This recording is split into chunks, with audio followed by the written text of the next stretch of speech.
Well, good afternoon. Pay attention. Today, as I said, we're going to change things up a little bit, as I do believe this is part 7. That's 5 plus 2. That's one way you can make 7. You know any other ways? Yeah, that's right. Smart guy. Okay, today I got on my grandfather's hat, Blanca's glasses, and I got Mickey Mouse's hand as a pointer. You remember on ABC, Channel 7 in the Bay Area, there was a guy on the news, the weather thing, called Lloyd Lindsay Young, and he always had a different pointer for the weather. Kind of a clownish kind of guy. I found something yesterday when I was looking through the box. It'll come a little bit later. Just take a mental note. Write that down, kitty, okay? So I said we're going to do things a little different than we sure the heck are. What I did, super genius, was I got all these stubs together. Now these are all stubs from different shows and concerts and whatever else, you know. And we'll see what we got. Now somebody sent me an email, a text or some way, they communicated with me and said, do you write a script this? And no, I don't. It's pretty much off the fly. So, you know, you're going to get what you're going to get. And I don't have an assistant today other than the stoned cat. Right there. Got Mickey Mouse's hand. What, kitty? Yeah, he ain't going to need his hand. It's okay. All right, so let's get started. And I have these stubs, okay? Oh, and this hat. Let me tell you about this hat. Okay, back in the day, you know, gentlemen always wore hats. You know what I mean? Any picture from the 30s, you'll see guys walking around in hats. Everything from top hats to bowlers to derbies to whatever. And women wear hats too, fancy ones. And the bad girls wore real fancy ones. Well, what this here is, this is my grandfather. He was a cowboy, you know. And this was his going to dancing hat. Now this wasn't his working the cows or working the boys or working the horse or whatever, scratch working the boys, working the, you know, horses. This was his evening hat. Go out with his suit on and go dancing at the Portuguese Hall with Grandma. Yeah, he'd be wearing this hat. Well, I'm glad to have it. Suits me well. Thank you. And Grandpa, to give you a side note, should I get his picture? Hang on. Let's see if we can do this. Now, I might screw things up, but we're going to try it anyways. Come over here with me. Come on. Come on. Come over this way. This way. Come on, damn it. Okay. Now, this here, excuse me, I want to look at Mr. Whoopi's closet here. This here, that is, can you see that? Okay.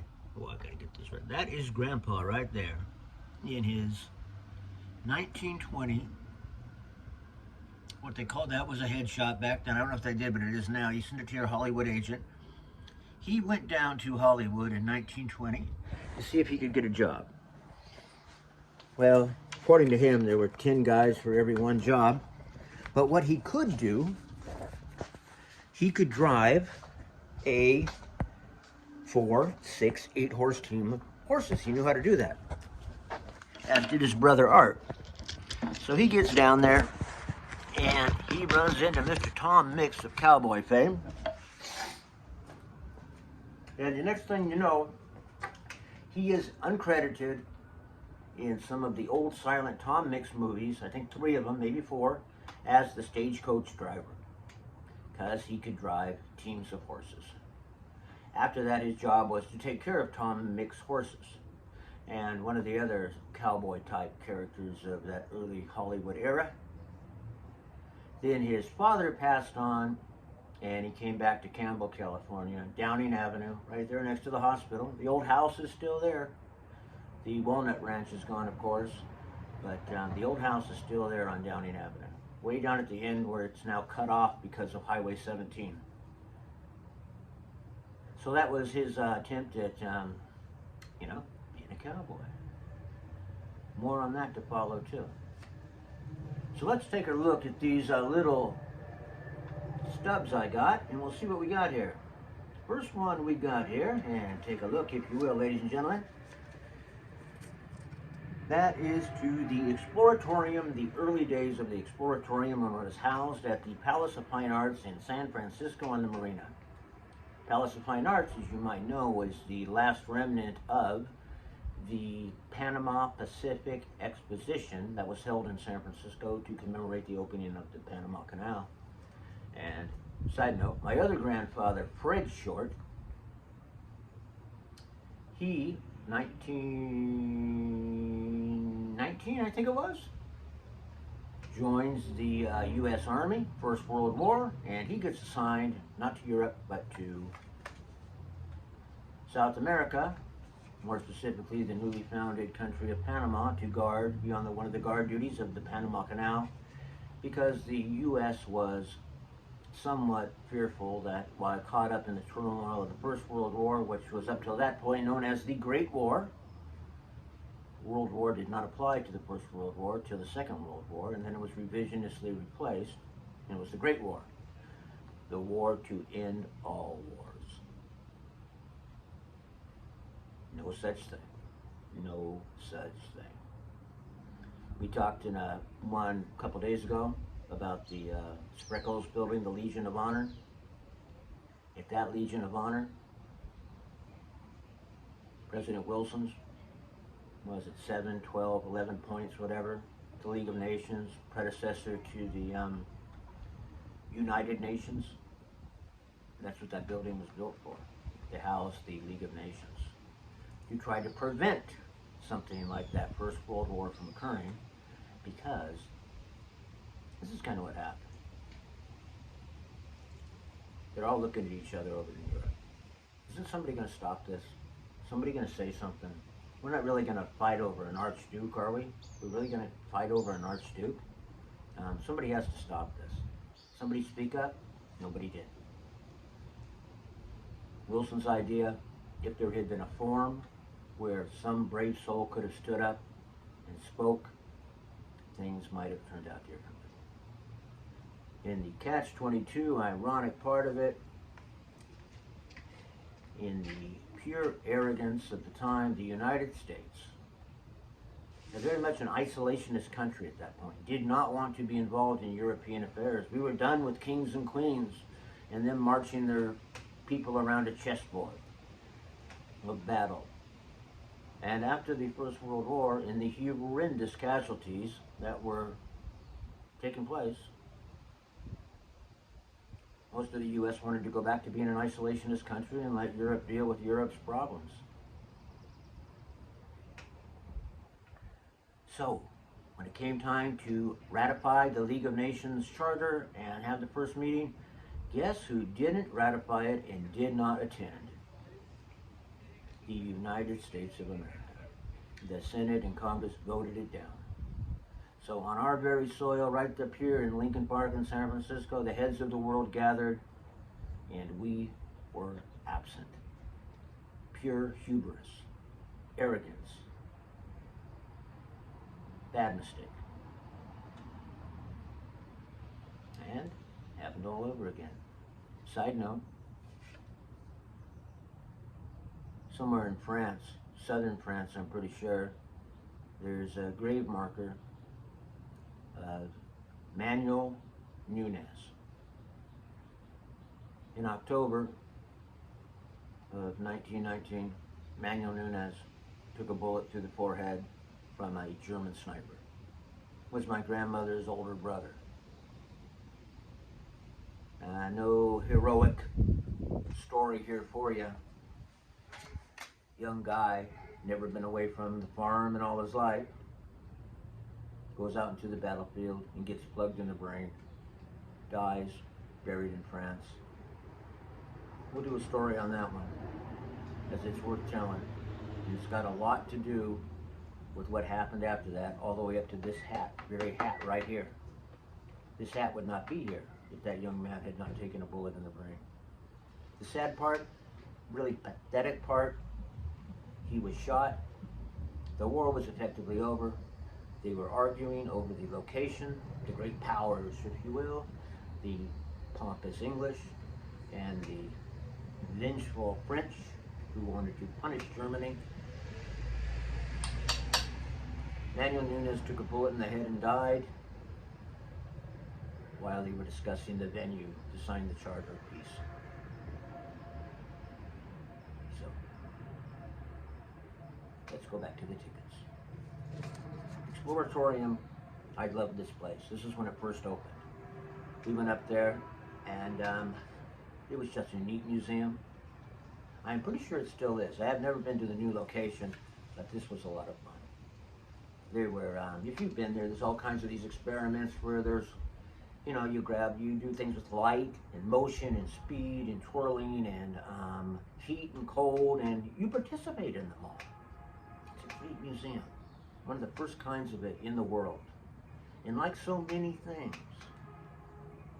as screwy as that place is up there, Insanity Frisco,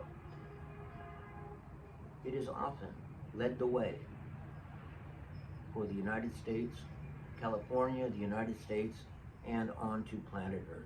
Now these museums are commonplace.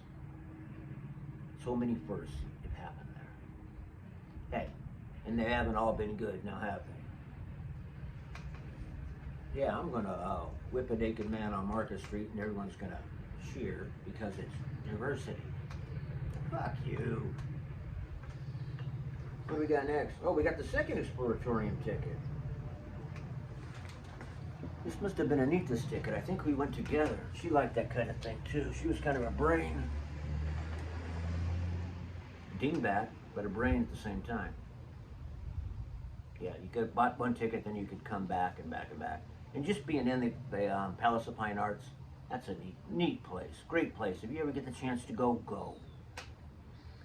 Tell you a thing, when we used to go to my aunt's house up in Novato, which is over the Golden Gate Bridge, through Marin County, through Sausalito, and you get up to Novato, up Highway 101, which at this time was a little town. There was a military facility there and a cement plant, and that's what kept the town going. My Aunt Ellen, Mom's older sister, mother of my 5 hippie cousins, moved up there with Larry Stanley, her husband, because he worked in the cement plant, I believe. And then Larry dumped her and left her to raise 5 kids. That's a good story all on its own. In fact, that is a good story. There's all kinds of branches on that one. Well, when we used to drive up there, the Exploratorium was going under a renovation. Up to the late 60s, early 70s, the thing was still, it's paper mache. It wasn't made for to be a permanent. World's Fair items are not made to be permanent, with few exceptions. So somehow, I guess the city or somebody got enough money to recast the Palace of Fine Arts, piece by piece. And you got all these angels and like looking down in a barrel doing like this. Why they're doing that, I don't know. But you know, recast them in cement. Some kind of, I think it's cement. Yeah, but up to that point, they were paper mache.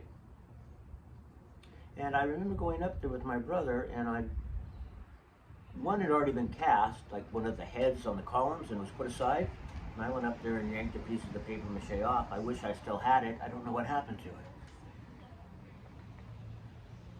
But go. Good museum. On to ticket number 2. You ready? So you're ready. Do you hear that? Ticket number 2. Where's my glasses? Hold on. Sorry, Blanc. How I look.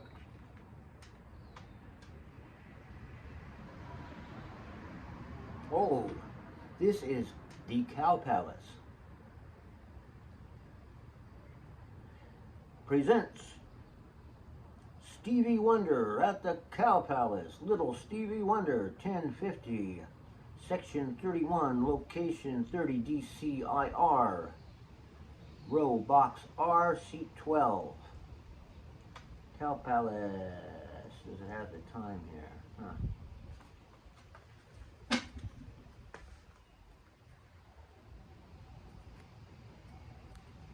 I remember this on the back here. You guys remember this? before the internet and all that. Where'd you go to get your tickets? Ticketron and Bass. Remember that? Stevie Wonder was good, wasn't he? Little Stevie Wonder. And he was still going on. I think about this time was the Sir Duke stuff. Remember the Sir Duke?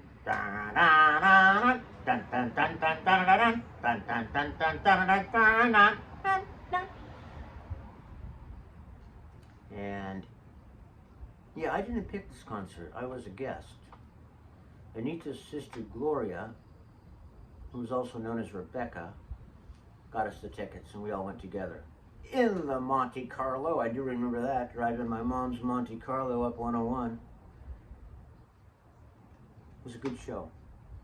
Stevie Wonder was one of those guys who never jumped the shark. He was always good. It was a good show. The Cow Palace itself, a lot of people don't know why it's called the Cow Palace. You know why it's called the Cow Palace? Now, cow and palace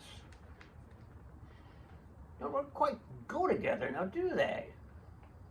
Unless you're exhibiting cows for people who think they are worthy of a palace. You are cattlemen. Yeah, there was a thriving cattle industry, and they were paraded in the Cow Palace.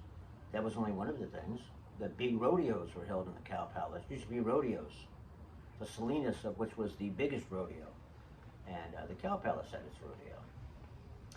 And back to the cowboy, my grandfather, Ben Lewis, he was in one of those rodeos. Let's see if we have the brochure.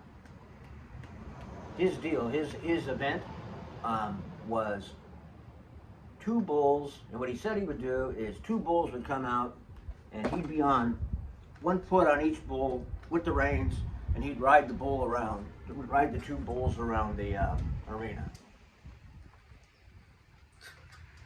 Saw a lot of shows at the Cow Palace. It was kind of a dump. You know what? It was an ugly building. It was definitely form over function. I mean, function over form. It was an ugly building, but it was a very large venue. It was enormous, kind of rectangle shape. It looks like a giant loaf of bread. With Cow Palace all the way across the top. You can see it from 101 till this day. It's just it's right on that San Francisco county line or whatever city south of San Francisco. But at the time, that was a bad neighborhood. I mean, you drove in the parking lot, you got in your car and you drove out. It was a crap neighborhood. And you're lucky if you didn't get any trouble by the time you went in and out. Same with Candlestick. Right across, Cow Palace is here, 101, the bay, and around the corner to Candlestick Point, where Candlestick Park was. And that was a shit neighborhood. It was bad. What did we see at the Cow Palace? Remember Brugman. Eric, who did we go see? Van Halen. When David Lee Roth turned around, pulled the pockets off his ever tight blue jeans, and showed his ass to the crowd.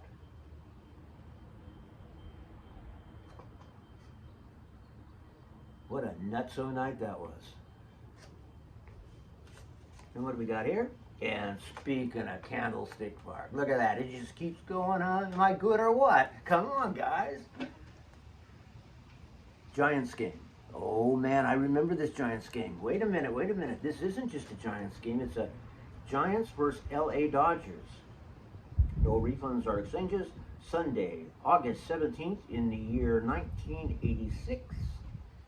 44 uppers, section 37, row box 7, seat number 11. And it's $5. Yeah, I know, $5. That's because these were cheap seats. I don't know what the game was, why it was, but the game was sold out. I mean, Candlestick Park was stuffed. And that didn't happen very often for baseball games. And we were way up in center right field, so high up that you couldn't see a section of the outfield. So if a ball was hit to deep center, deep right, you couldn't see what happened. And the wind that day, man, do I remember the wind that day. You know, Candlestick Park was always windy. So you go and you get your snack and you buy, and Ag was with me.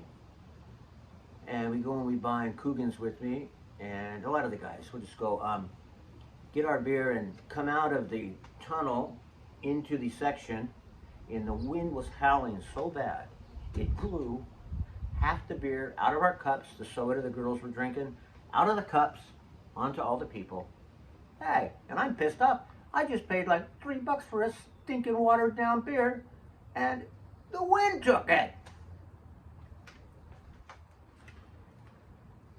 This is what else happened in that game.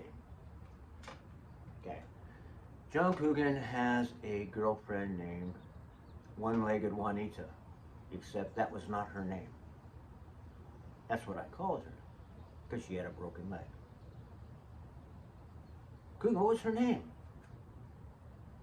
She was a very pretty, nice girl, okay? And she happened to be Mexican, and she had a broken leg, and she had the full cast all the way up to here, all the way down, so she had to keep her leg completely straight. And we called her One-Legged Juanita. Well, we drive up to Candlestick in the Monte Carlo. At that time, it was known as the Monte. It had seen better days, but it was still a good car, and Mom let me have it. And baby blue with a white vinyl top, and it could fit quite a few people. So Coogan and his date, and Agnes and myself were in the car, and oh my gosh, my date got so mad at me. This is what happened. I said, can you get in the back seat so One-Legged Juanita can sit in the front and put her leg up? I think it was a two-factor ingredients that led to the product that wasn't happy. One, I had told my date to get in the back seat so another girl could get in the front seat. Okay, if I said it the wrong way, bad on me, but it was perfectly logical. You know, I think she could have been like one of those kids in a bubble and she wouldn't have let her sit in the front seat. So that was a point of contention. Then we went way up there, and whoa, I just thought of something right now. I'm gonna move the camera again, stand by. Kitty cat, man the station. Put this up here, the ticket. And that was Ticketron, remember Ticketron? Jimmy, why were they playing? Why was it an important game? Okay, here's Candlestick Park. See it? It's gonna glare back. Let's go back here. Okay, this is Candlestick Park. I think, I don't remember the year, 65, 66, 67. Candlestick Park, the Beatles, yes. John, George, Ringo, and Paul. Last concert they ever played in was Candlestick Park. And there she is, Candlestick Park, California, San Francisco.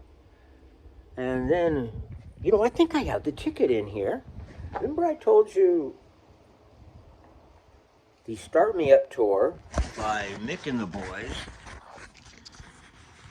It was at Candlestick Park. You know, the World Start Me Up tour. They held it in Candlestick Park. And at one point during the concert, Mr. Mick Jagger comes on and stops the music and looks around and goes, "This was where the Beatles played their final concert." That was the worst Mick Jagger imitation ever, wasn't it?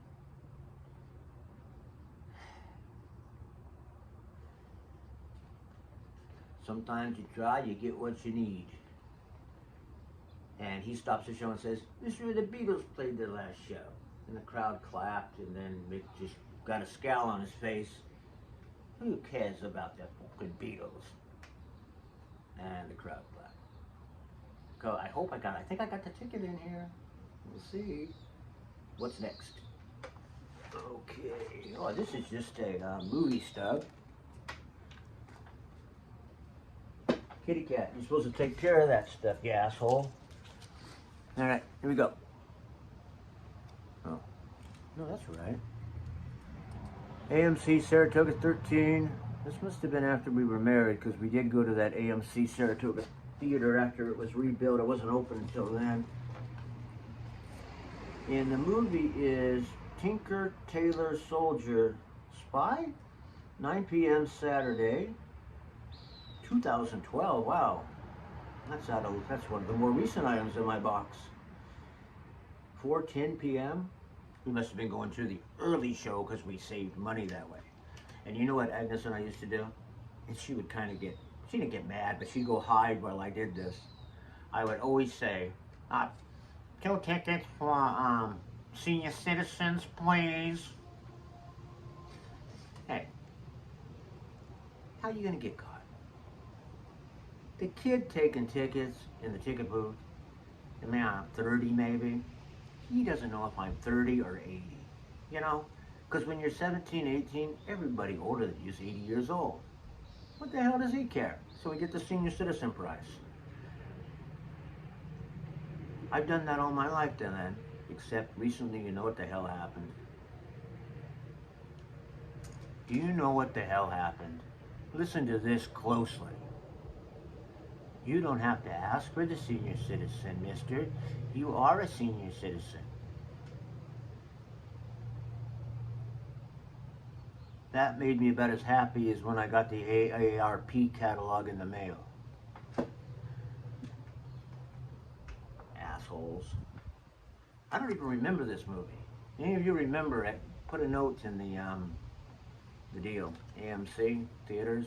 Remember they made those stupid boxcar theaters? Next little child stub here. Hey, we're at the Cow Palace again. We're at the Cow Palace again. And this time we are at the Cow Palace for Mr. Sir. Now, it's not just Mr. anymore. It is Sir Elton John. And this is from Bass. Remember Bass Ticket Outlets? You know, we ought to call that phone number and see who answers now. Elton John, Cow Palace, Geneva and Santos, San Francisco. No, it's not San Francisco. Sessions and BGP, oh, guess what that means? Bill Graham presents. Elton John, no cameras. BOT, alcohol. What the hell is BOT? Cameras, BOT, and alcohol. What is BOT? Somebody answer that. Thursday, August 28th, 8 p.m., section 110, row 0, seat 8, row D, excuse me. Seat 8, $15. Oh, upper corner. These were the cheap seats. Okay. Of all the people I've ever seen in concert, and there's been a few, you know, I wasn't a real big concert person, but I saw a lot of concerts. I've seen Elton like 4 or 5 times. And let me tell you what about Mr. Elton. He always put on an excellent show. And the thing about Elton John, you know, you listen to someone and then you go see them live and they don't sound good. You know, it's like, you know, they need the studio and the recordings and the backup musicians. They need the Muscle Shoals crowd to make them sound good. No, not Elton. He sounds as good live as he does on the records. And he puts on one hell of a show. Oh, some asshole is calling me. And I know who it is. It's Stacy. It's Dr. J. This is a very uninterrupted kitty cat. Can you take care of this? I can't believe it. Oh, here comes Charmaine. That's Stacy's cousin. She wanted to marry me at one time. Little girl. I'll get you a picture of her here. I'm going to get a picture of her for you. Okay. And this lady was a little girl right there. Can you see her? Hold on. Where is she? Where'd she go? No, I can't put her in the camera.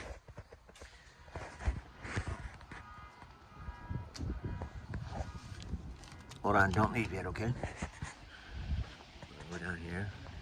See my beautiful flowers? I grow these myself, okay?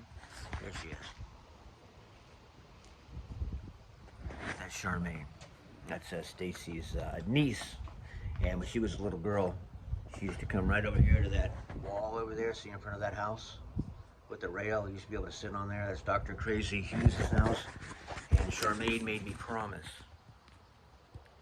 that I would wait for her to get big so we could get married. I tease her about that a lot. All right, I'm gonna have to put a pause in the program because the idiot's gonna call back again. I know he is. You know, I've been stuck with that guy since the first day I met him in 1967. Right here, right here on the floor of this garage. across the street there comes a little black kid, nothing but a diaper on, nothing but a diaper, and he comes down and he sits right here on the floor. And where'd this kid come from? And I've been stuck with him ever since.